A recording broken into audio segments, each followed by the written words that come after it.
অবৈধ দখলদার ইউনিট সরকার, এই মিথ্যাবাদী সরকার।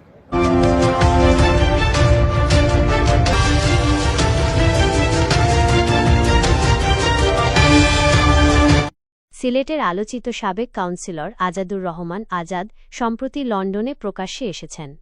গতকাল 15 জুন 2025 তিনি ব্রিটিশ পার্লামেন্টের সামনে ইউনূসের বিরুদ্ধে একটি প্রতিবাদ কর্মসূচিতে যোগদান করেন।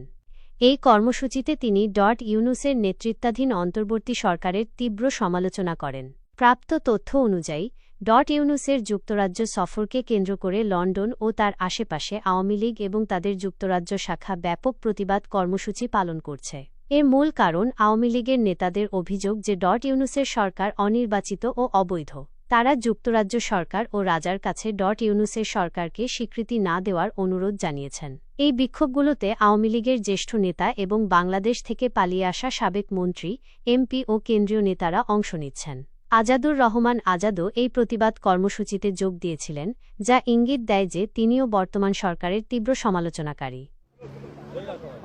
অবৈধ দখলদার ইউনিট সরকার, এই মিথ্যাবাদী সরকার। এই মিথ্যাবাদী সরকার বাংলাদেশের মান সম্মান ধূলিসাৎ হয়ে যাচ্ছে এই যুক্তরাজ্যে, এই লন্ডনে। এটা 1971 সালে বাংলাদেশের যুদ্ধ এবং ভারতের শরণার্থীদের আশ্রয় এবং তৃতীয় পর্যায়ে ছিল এই লন্ডনে যুদ্ধকালীন অবস্থায় বাংলা এবং বাঙালিদের অবস্থান। এই লন্ডনে এসে তিনি মিথ্যার আশ্রয় নিয়েছেন রাষ্ট্রীয়ভাবে।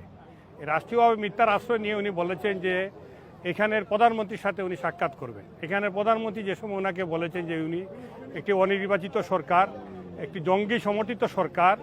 উনি বাংলাদেশে যে মুক্তিযুদ্ধ এবং মুক্তিযুদ্ধের পক্ষের শক্তিকে উনি কারাগারে দিচ্ছেন, তাদের বাড়িঘর ভাঙতেছেন, জ্বালিয়ে পুড়ে দিতেছে, সেই জন্য এখানকার প্রধানমন্ত্রী তার সাথে দেখা করবেন না। ওনার উপদেষ্টা বলতেছেন, ওনার আরেক উপদেষ্টা বলতেছেন যে এখানকার প্রধানমন্ত্রী মানে লন্ডনের প্রধানমন্ত্রী, ইংল্যান্ডের প্রধানমন্ত্রী নাকি কানাডায় অবস্থান করছে। এটা হলো একটা ডাহা মিথ্যা কথা। এই মিথ্যার আশ্রয় নিয়ে ইউনিট সরকার বাংলাদেশের রয়েছে।